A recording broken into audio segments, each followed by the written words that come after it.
Hello दोस्तों, आज आया है न्यू पार्सल। आज के इस पार्सल का अनबॉक्सिंग करते हैं और ये पार्सल है, ये रहा।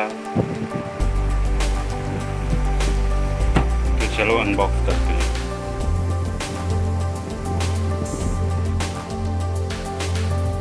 अनबॉक्स करते हैं इसका। ये है फ्लिपकार्ट से, ये मुझे पड़ा 1300।